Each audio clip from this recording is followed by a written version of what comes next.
یا مہدی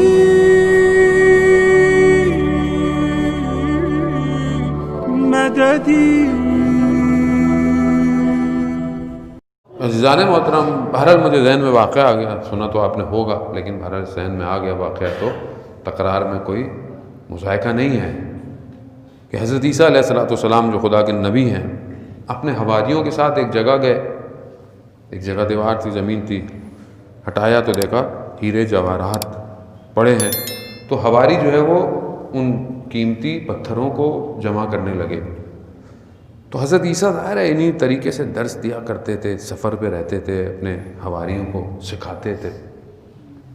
تو کہا کہ میں شہر جا رہا ہوں، جو شہر قریب تھا، جو بھی علاقہ تھا، اور وہاں سے ہیرا لے کر آؤں گا جس کی قیمت بہت زیادہ ہوگی۔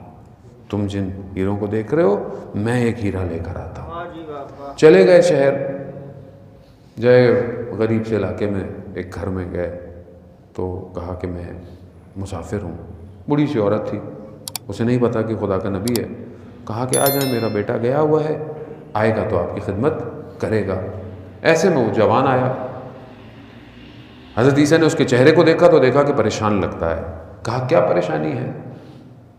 کہا کہ نہیں، مطلب میں اب آپ کو، کہا نہیں بتاؤ، ہو سکتا ہے میں شاید، کہا نہیں کوئی کچھ نہیں کر سکتا۔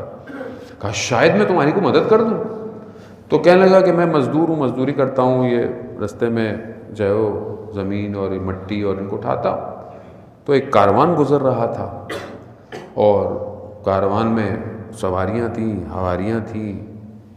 اچانک سے ہوا چلی تو ایک جگہ سے پردہ ہٹا تو میں نے ایک چہرے کو دیکھا، وہ اتنا خوبصورت تھا کہ میرا دل اسی میں رہ گیا۔ پھر میں پیچھے دوڑتا دوڑتا گیا کہ کاروان کس کا ہے؟ تو وہ یہاں کے بادشاہ کا ہے، جو سلطان ہے اس کا کاروان ہے اور وہ اس کی بیٹی ہے۔ اب میں تو مزدور آدمی، فقیر آدمی، میں کہاں؟ تو اس کرب میں میری یہ حالت ہے۔ تو حضرت عیسیٰ نے کہا کہ تم، مسئلہ نہیں ہے، تم اپنی والدہ سے کہو کہ جاؤ رشتہ مانگنے جائیں۔ کہا ہم کیسے رشتہ مانگنے جائیں گے، کیسے؟ کہا کہ میں بتاتا ہوں۔ جنگل میں لے گئے تشت پہ، کہا پتھر جمع کرو۔ پتھر جمع کیے، معجزے اذن الہی سے پتھروں کو قیمتی ہیرے جواہرات میں بدل دیا۔ کہا یہ لے کے جاؤ، بادشاہ کو تحفہ دو، پھر اپنی بات کرنا۔ جب وہ لے کے گئے، بادشاہ نے جب اتنے قیمتی ہیرے دیکھے تو کہا کہ کیوں آئے ہیں؟ کہا یہ ہے۔ کہا میں ایک شرط پہ قبول کروں گا، اس جیسے اور لے کر آؤ۔ تو وہ لے کے گئے، انہوں نے کہا بھائی وہ تو اور مانگ رہے ہیں۔ کہا مسئلہ ہی نہیں ہے، انبیاء کے لیے کیا مسئلے تھے۔ پھر دے دیے، ہیرے بنا کے دے دیے تو انہوں نے مان لیا، شادی ہو گئی۔ جیسی ہوئی تو بادشاہ نے دیکھا کہ لڑکا اچھا ہے تو اپنا تخت و تاج اس کو دے دیا کہ اب تم چلاؤ۔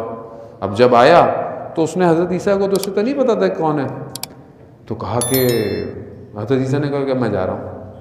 تو کہا کہاں جا رہے ہیں؟ ابھی تو آسائش کے دن آئے ہیں، ابھی تو دن آئے ہیں۔ کہا کہ نہیں، یہ جسے تم کامیابی سمجھتے ہو یہ کامیابی نہیں ہے، اصل کامیابی کسی اور چیز میں ہے۔ تو کہا کہ وہ کس میں ہے؟ کہا وہ خدا کے راستے میں ہے، خدا کے قرب میں ہے۔ تو کہا کہ اگر وہ کامیابی ہے تو اب دیکھتے ہیں کہ ایک خود شخص جب اتنا کچھ کر سکتا ہے اور چھوڑ کے کسی اور کے پیچھے جا رہا ہے تو وہ بھی با معرفت تھا، اس نے بھی تخت و تاج چھوڑا۔ کہا کہ پھر مجھے بھی اسی کامیابی میں لے کے چلے۔ اب جب اپنے حواریوں کے پاس پہنچے تو حواری کہنے لگے کہ حضرت عیسیٰ سے کہ آپ کون سا ہیرا لے کر آئے، کہاں ہے؟ کہا یہ جوان لے کر آیا ہوں، اس کے قلب میں خدا بستا ہے۔ اسی لیے حدیث قدسی بھی ہے نا، پروردگار کہتا ہے کہ نہ میں آسمانوں میں نہ میں زمینوں کی وسعت میں سما سکتا ہوں، میں مومن کے قلب میں سما سکتا ہوں۔